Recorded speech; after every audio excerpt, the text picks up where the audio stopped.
Oui, et ben voilà, ben je suis Hugues Leblanc, donc je suis le responsable du département éducation physique au lycée Rochambeau. Et voilà, donc j'ai répondu aux questions de mes deux élèves. Allez-y. Donc, y avait-il une grande différence entre les équipements de nageurs olympiques et des nageurs entre guillemets basiques? Aujourd'hui, tu veux dire? Oui. Enfin, les combinaisons de nageurs basiques qu'il y avait à l'époque, ou aujourd'hui.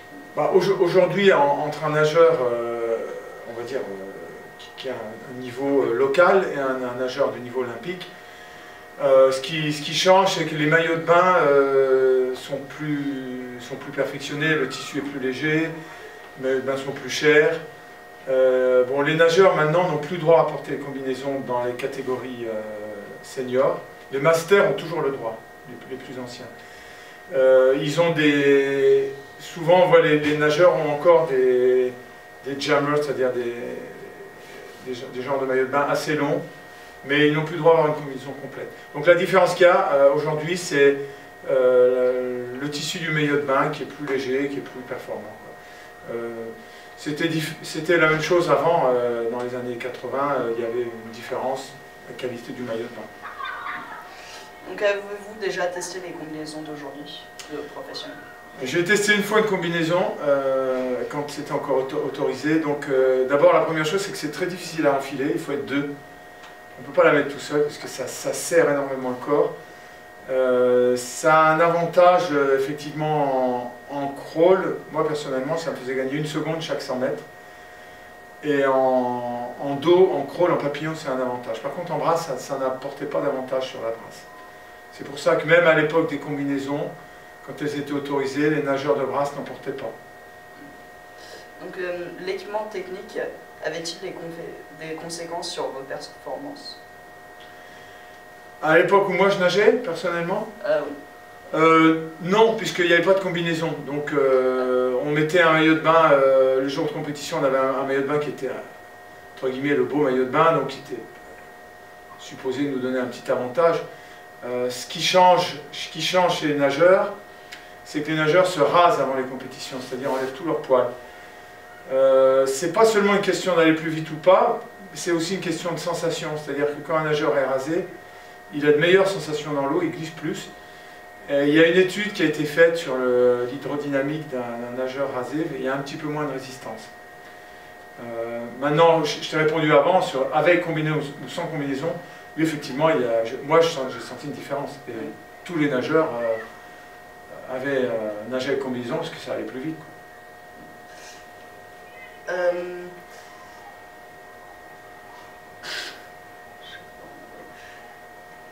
Cette différence donc, dans la technologie a-t-elle un effet psychologique sur vos performances? Non, il y a un effet réel. Il y avait un effet réel des combinaisons pour deux raisons. La première raison, c'est que comme les combinaisons serrent beaucoup le corps, elles permettent aux nageurs d'être plus rigides, c'est-à-dire d'avoir un meilleur gainage. C'est-à-dire qu'un nageur dans l'eau, par exemple quand il respire, tout son corps va basculer, il ne va pas y avoir... son corps va être moins mou, si tu veux, il va être plus rigide, un peu comme une coque de bateau. Donc il est plus hydrodynamique. La deuxième chose, c'est la question de la flottaison. Si un nageur flotte mieux, il va dépenser moins d'énergie.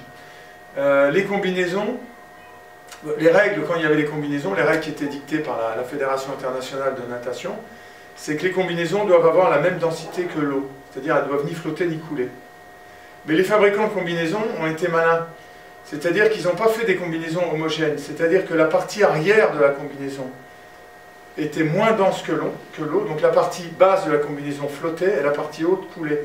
Ce qui fait que le nageur avait les jambes qui remontaient, les fesses qui remontaient, et se trouvait plus à plat sur l'eau. Et il restait quand même dans les normes, parce que si on prenait la combinaison qu'on la mettait dans l'eau, elle avait une densité de 1 en moyenne, mais la densité n'était pas homogène. Donc ils ont eu un trick, comme ça, pour changer la densité.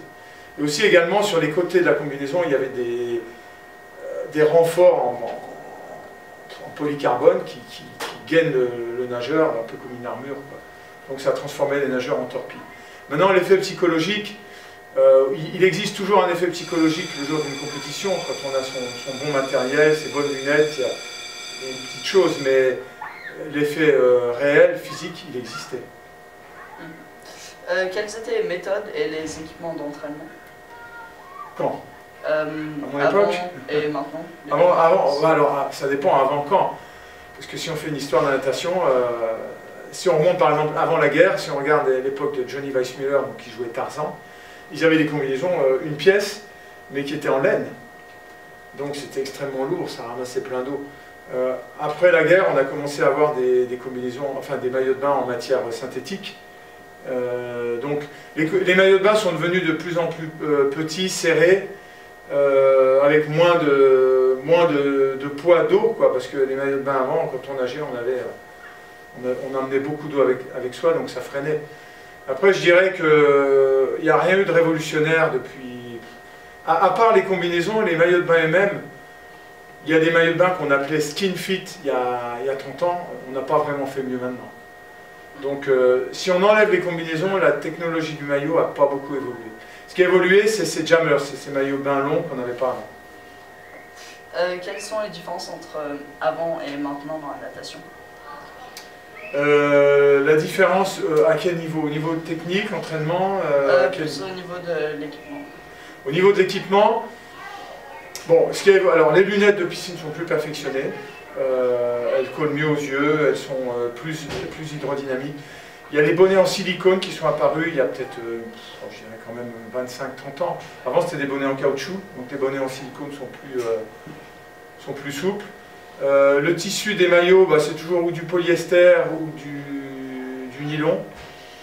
Moi j'aurais tendance à dire qu'ils ont régressé dans le sens où ils résistent moins au chlore.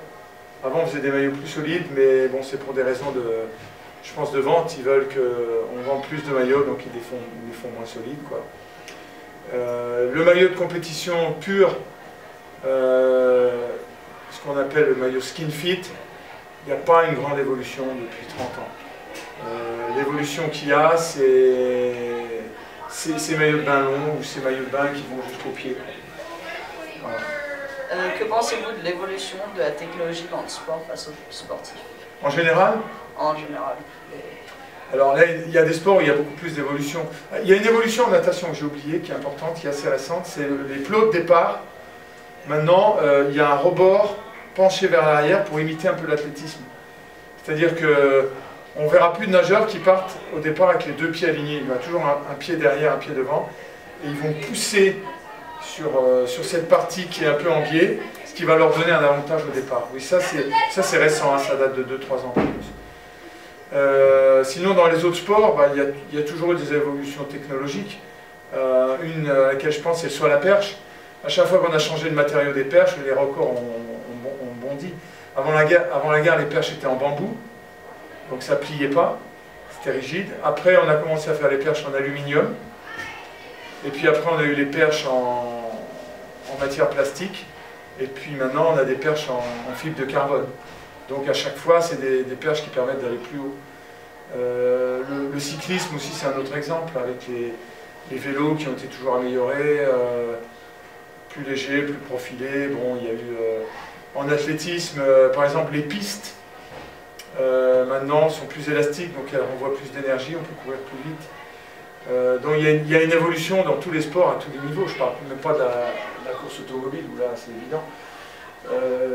Les seuls sports où la technologie n'a pas beaucoup évolué, c'est, bon, si on regarde la lutte, la boxe, bon, là il y a peu d'évolution, c'est vraiment rester sur le physique pur.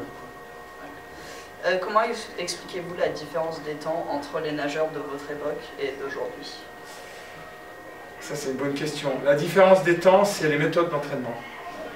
Il y a deux choses qui ont changé dans l'entraînement. Depuis pas mal d'années, mais au moins une vingtaine d'années, on fait beaucoup plus de préparation physique en dehors de la piscine. C'est-à-dire des séances de musculation, d'assouplissement beaucoup plus ciblé vers la natation. Avant, ça se faisait très peu. Donc ça, c'est le premier point. Après, les méthodes d'entraînement dans l'eau, elles sont devenues beaucoup plus... on fait beaucoup plus attention à la technique. Avant, on faisait moins attention à la technique. On considérait qu'il fallait faire beaucoup de quantité. Ce qui fait que, contrairement aux autres sports, en natation aujourd'hui, on nage moins qu'il y a 30 ans. la longueur, les distances nagées à l'entraînement sont un peu moins importantes, surtout pour les nageurs de longue distance. Dans les années 70, on avait beaucoup de nageurs qui faisaient 20 km par jour, même 30 km pour les Russes. Maintenant, on est moins comme ça. On a des périodes où on va s'entraîner beaucoup, d'autres périodes où on s'entraîne moins. Donc la planification de l'entraînement a changé, la manière dont on répartit les entraînements, et on fait beaucoup plus d'exercices techniques. Un entraînement de nageur de haut niveau, maintenant, on peut avoir la moitié de l'entraînement, c'est que des exercices. Est-ce que vous pensez que l'équipement a aussi un effet sur les temps? En natation, les combinaisons, oui, j'ai dit avant, ça représentait 1 seconde par 100 mètres. Mais ce qu'on constate maintenant, c'est que tous les records, parce qu'en natation, en fait, tous les records qui ont été battus avec combinaison ont été annulés. Et on est revenu aux anciens records. Mais maintenant, il y a des nageurs qui commencent à battre des records qu'il y avait avec combinaison. Donc ce qui fait que l'entraînement lui-même permet, malgré tout, de dépasser ça. Les combinaisons, c'était une augmentation artificielle des temps, ça ne changeait pas la valeur des nageurs. Donc oui, il y a eu un effet des combinaisons, mais bon, avec l'entraînement, on arrive quand même à dépasser ça. Croyez-vous que les nageurs ont atteint leurs limites du point de vue physique? Je crois qu'en sport, il y a une étude qui est sortie il y a quelques années qui montrait que dans tous les sports, en tout cas les sports chronométriques, ils avaient pris natation, aviron et athlétisme, on était à 99,9%. On atteint les limites humaines de la performance. Je pense que les limites, elles vont être dépassées, mais ça va être ou le dopage ou des choses qui ne sont pas naturelles, ou les équipements. Mais prenons par exemple la course à pied. En 1968, on courait déjà en 9 secondes 9 au 100 mètres. Bon, aujourd'hui, on court en 9 secondes 8. Les pistes sont différentes. Moins le sport a d'équipement, plus on a atteint les limites. Il y a des sports où prenons l'haltérophilie par exemple. Le record des poids lourds date de 1986, il n'a jamais été battu parce qu'il y avait le dopage. Donc je pense qu'on a atteint des limites. Quelle est l'influence de l'entraîneur sur le nageur? Énorme. D'abord, il y a l'aspect... il y a une relation très spéciale, surtout en natation, entre l'entraîneur et le nageur. L'entraîneur qui connaît bien le nageur va faire un programme qui est juste pour ce nageur. Il ne conviendra pas pour un autre. On a vu l'exemple, par exemple, Yannick Agnel est venu s'entraîner à Baltimore avec Bob Bowman. C'est un autre entraînement qui lui convient. Donc il y a donc cette espèce qu'on appelle l'individualisation du travail. Deuxièmement, il y a l'aspect psychologique, c'est qu'il y a une relation forte qui se crée, surtout entre les entraîneurs hommes et les nageuses femmes, filles. Il y a une relation vraiment très très forte qui fait que une nageuse va voir son entraîneur. Bon, on a vu le cas de Laure Manodou, avec son entraîneur donc, en France. Et quand elle a changé d'entraîneur, sa carrière n'a plus marché. Donc l'effet psychologique est très très important. Y a-t-il des sports où la technologie n'a aucune influence sur le sportif? Oui, j'en parlais un peu avant, les sports où il y a peu de matériel. Si on prend des lutteurs ou des judokas, bon, ben, un kimono, c'est un kimono. Bon, ils ont une couleur maintenant, mais ça ne change pas. Un lutteur, c'est un lutteur. Les tapis de lutte peut-être sont un peu plus mous, les chaussures sont un peu différentes, mais ça a très très peu d'influence. Vraiment peu. On va voir des sports... plus le sport est naturel, moins il a de matériel, moins il y aura d'influence en fait. J'essaie de penser à certains sports où il y a peu d'influence. Si on prend le saut en hauteur par exemple, bon, bah, les chaussures n'ont pas tellement évolué. C'est la détente et la technique de l'athlète qui va jouer, quoi. Vous avez quelque chose à ajouter? Bah, non, vos questions sont intéressantes. Il y a toujours des sports où le matériel va être plus important. Prenons l'exemple du vélo. Là, il y a eu des tas de vélos qui ont été inventés pour aller plus vite. Mais la fédération de vélo a toujours dit, bon, un vélo doit rester un vélo. Par exemple, les vélos où on est assis, vous avez déjà vu ces vélos au bord de la route où les gens sont assis, pédalent assis.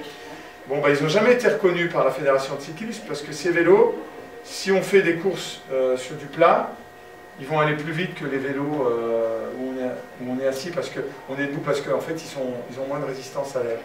Donc ça, par exemple, ça n'a pas été accepté. Alors c'est accepté pour le grand public, mais pas pour les champions.